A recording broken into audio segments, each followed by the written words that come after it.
எல்லோருக்கும் வணக்கம். இன்னைக்கு நம்ம பார்க்கக்கூடிய சப்ஜெக்ட், இறைவனை நாம் எந்த கண்களால் பார்க்க முடியும். பாருங்களேன், நமக்கு கிடைச்ச இந்த ரெண்டு கண்களை நம்ம ஸ்தூல கண்கள் அப்படின்னு சொல்றோம். அப்படின்னா இந்த லௌகீக உலகத்தை பார்க்கலாம், நம்ம கண்ணு முன்னாடி தெரியறவங்கள பார்க்கலாம், கரெக்டா. ஆனா இந்த கண்ணுக்கு ஒரு என்ன சொல்றது, ஒரு இது இருக்கு, ஒரு லிமிட் இருக்கு. ஒரு லெவலுக்கு மேல சின்னதை பார்க்க முடியாது, ரொம்ப பவர்ஃபுல்லான லைட்டும் பார்க்க முடியாது, கரெக்டா. இந்த வைரஸ் பாக்டீரியாலாம் சொல்றோம் இல்லையா, இது இந்த கண்களால் பார்க்க முடியாதுன்றதுனால தான் நம்ம மைக்ரோஸ்கோப் வழியா பார்க்குறோம். இந்த வெல்டிங் லைட் எல்லாம் இருக்குல்ல, அதெல்லாம் நேரடியாக பார்த்தீங்கன்னா கண்ணுக்கு ப்ராப்ளம். ஸோ அதனால தான் சொன்னோம், ஹையர் லிமிட்டும் பார்க்க முடியாது, ஒரு லோயர் லிமிட்டும் பார்க்க முடியாது. ஓகே, அப்போ இந்த ஸ்தூல கண்களுக்கு இவ்வளோதான் லிமிட். ஓகே, இவ்வளோதான் பார்க்க முடியும்னு இருக்கு. அது மாதிரி ஒரு தூரம் பாருங்களேன், நீங்கள் மொட்டை மாடிலேருந்து பார்க்குறோன்னா ஒரு குறிப்பிட்ட தூரம் வரைக்கும் உங்களுக்கு எல்லா இமேஜஸ் தெரியும். தூரத்தில் இருக்கிறது ஒரு மாதிரி தெரியும், ஆனால் அங்கே இருக்கிற ஒரு பொருளும் என்னன்னு டீப்பெல்லாம் நம்ம பார்த்து தெரிஞ்சுக்கிறது கஷ்டம். ஸோ எல்லாருக்குமே ஒரு குறிப்பிட்ட செட்டப்போட தான் நம்ம பிறந்திருக்கிறோம்.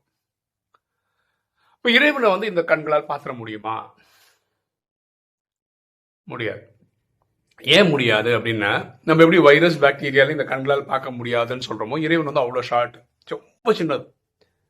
ஃபர்ஸ்ட் ஆஃப் ஆல் நம்ம இந்த உடல் கிடையாது, நம்ம ஒரு உயிர். இந்த புருவத்தின் மத்தியிலிருந்து இந்த உடலை இயக்கிட்டு இருக்கோம். நம்ம ஆத்மாவே அவ்வளோ சின்னது, வைரஸ் பாக்டீரியாவோட சின்னது. அப்போ நம்ம கண்ணாடி முன்னாடி பார்க்கறது இந்த பஞ்ச தத்துவங்களால உடல் தானே தவிர நம்ம ஆத்மாவை கிடையாது. இறைவனை நம்ம என்ன சொல்றோம், ஆத்மாக்களின் தந்தைன்னு சொல்றோம். அவரை பரம் ஆத்மான்றோம். பரம்னா உயர்ந்ததிலும் உயர்ந்தன்னு சொல்றோம். அவருடைய இயற்பெயர் சிவன், உலகம் அவரை அல்லா, ஜஹா, காடு அப்படின்னு வேற வேற பேர்ல கூப்பிடுது. அப்போ நம்ம ஆத்மாவையே நம்மளால பார்க்க முடியாத போது பரமாத்மாவை பார்க்க முடியாது. அப்ப இறைவன் எப்படி பார்க்கறது? அதுக்குதான் ராஜயோகத்தில் நம்ம என்ன சொல்றோம்னா மூன்றாம் கண் அப்படின்னு சொல்றோம்.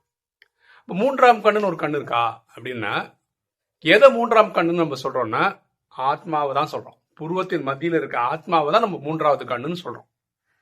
ஓகே, அதாவது பொதுவாக கண்களால் பார்க்கிறோம் இல்லையா, அதே மாதிரி மூன்றாம் கண்ணுன்ற புரிதலோட இந்த உலகத்தை பார்க்கும்போது நமக்கு புரிய வருது. அதுதான் இந்த மூன்றாம் கண்ணால பார்த்துட முடியுமானா பார்க்கலாம் முடியாது. ஆனா அது ஒரு புரிதல். நம்ம ஒரு உயிர் இந்த உடலை இயக்கிட்டு இருக்கோம். உயிரின்ற புரிதல்ல இருந்து இறைவனை நம்ம நினைவு பண்ணும் போது ஆத்மாவுக்கு பாவம் போகும். இதுதான் மன்மனாபவ. புரியுதுங்களா? ஆத்மாவின் தந்தை பரமாத்மா சாந்தி தமத்தில் தான் இருக்காரு. நம்ம நினைவுனால அங்க போறோம், இறைவனை கனெக்ட் பண்றோம். அதே மாதிரி இந்த கண்களால் பார்க்கிறோம் நிறைய வீடியோ சொல்லிட்டோம். இந்த வீடியோ கண்களை பத்தி பேசுறதுனால நம்ம சொல்றோம். அதாவது இந்த கண்களால் பார்க்கிறோன்ற ஸ்டேட்மெண்டே தப்பு. இந்த கண்ணு பார்க்குதுன்றது கிடையாது. கண்ணுன்றது ஒரு கேமரா மாதிரிங்க. முன்னாடி இருக்கிற ஒரு பொருளை அப்படியே ஒரு இன்வெர்டட் இமேஜா ரெட்டினா வழியாக கண்ணுக்குள்ள போகும். உள்ளுக்குள்ள எலக்ட்ரிக்கல் சிக்னலா பிரெயினுக்கு போகும். இது வரைக்கும் தான் இந்த உடல் பண்ணுது. போனது என்னது, நம்ம என்ன பார்த்தோம் அப்படின்றது பார்க்கறது ஆத்மா தான். புரியுதுங்களா? ஸோ இந்த பிரெயினுக்கு எலக்ட்ரிக்கல் சிக்னல் வரைக்கும் போறது வரைக்கும் தான் இந்த உடல் பண்ணுது. அதுக்கப்புறம் ஆத்மா தான் இந்த பொருள், இங்க இருக்கிற ஒரு சுரேஷ், ரமேஷ் அப்படின்னு புரிதல் வருது. அதே மாதிரி தான் கேட்கறதும். இந்த காதில் இயர் ட்ரம்ஸ்னு ஒன்று இருக்கு, கரெக்டா. அது என்ன ஒன்னா, ஒரு சவுண்டு வருதுன்னு வச்சுக்கோங்களேன், அது ஒரு வைப்ரேட் ஆகும். அப்போ என்ன ஒன்று, அந்த சவுண்டு எலக்ட்ரிக்கல் சிக்னல் தான் பிரெயினுக்கு போகும். இவ்வளோதான் உடல் பண்றது. அது கேட்கறது ஆத்மா தான். இது எப்படி புரிஞ்சுக்க முடியும்னா, ஒரு ஆள் சரீரம் விட்டுட்டாங்கன்னு வச்சுக்கோங்களேன், கண்ணை திறந்தே இறந்தாருன்னு வச்சுப்போம். அவர் முன்னாடி நம்ம நின்றோம், நம்மள அவர் பார்க்கறாருன்னு கிடையாது. நான் பார்க்க வேண்டிய ஆத்மா கிளம்பி போயிடுச்சுன்னு அர்த்தம். அதை தான் மரணம்னு சொல்றோம். அது மாதிரி தான் நம்ம என்னதான் பேசினாலும் அவருக்கு கேட்காது, அந்த உடலுக்கு கேட்காது. ஏன்? ஆத்மா கிளம்பி போயிடுச்சு.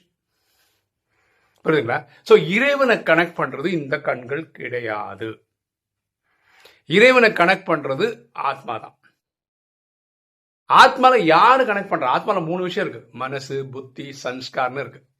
மனசு எண்ணங்களை உற்பத்தி செய்யக்கூடிய ஃபேக்டரி.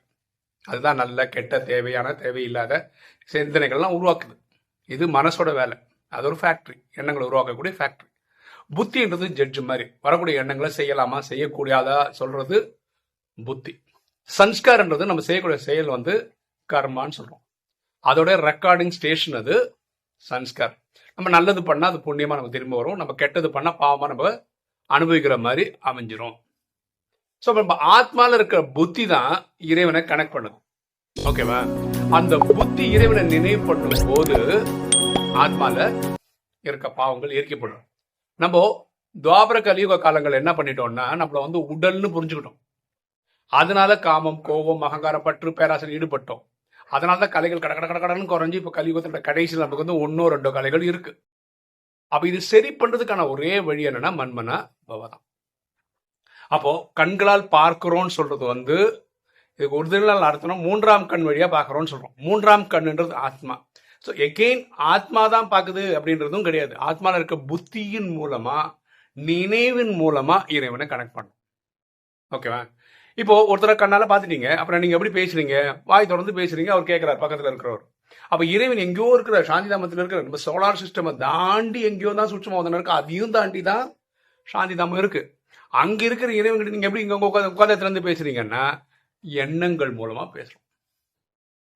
புரியுங்களா? அதனாலதான் பாஷை தேவையில்லைன்றோம். இறைவன் கிட்ட போயிட்டு நீங்க வந்து கோயில போயிட்டு ஓம் நம சிவாயா, ஓம் நம சிவாயா, ஓம் நம சிவாயா சாண்டிங் பண்ண வேண்டிய அவசியம் கிடையாது. தேவையில்லை. அது ஸ்ரீராம ஜெயம், ஸ்ரீராம ஜெயம், ஸ்ரீராம ஜெயம் லட்சக்கோட்டி எழுதுறாங்க. இப்படி எழுத வேண்டிய அவசியமும் கிடையாது. எண்ணங்களால இறைவனை கனெக்ட் பண்ணா போதுமானது. சரியா? அப்போ இறைவனை எந்த கண்களால் பார்க்க முடியும் அப்படின்னு சொல்லும்போது நம்ம பொதுவாக சொல்றது வந்து 3ஆம் கண் வழியா பார்க்குறோம்னு சொல்றோம். பக்தியில் பார்த்தீங்கன்னா சங்கரை தான் நம்ம சிவன் பக்தியில் சொல்றோம். அவருக்கு வந்து நெற்றிக்கண் இருக்கிறது அப்படின்னு சொல்றோம். அது நெற்றிக்கண் திறந்தா உலக அழிச்சிருவாரு அப்படியெல்லாம் பேசுறோம். இது பக்தியில. அது புரிதல் என்னன்னா நெற்றிக்கண்ணுன்றது என்னன்னா ஆத்மா, அதுதான் உடலை இருந்துகிட்டு அந்த உடலை இயக்குது. இதுதான் அதோடைய நாலேஜ். அந்த கண்ணை திறக்கிறார், சிவன் கண்ணை திறக்கிறாருன்னு என்ன அர்த்தம்னா நமக்கு அந்த நாலேஜை கொடுக்குறாருன்னு அர்த்தம். இது நமக்கு எப்பாவது தெரியுதான்னா இந்த சங்கமத்துல தான் நமக்கு தெரியுது. என்ன தெரியுது?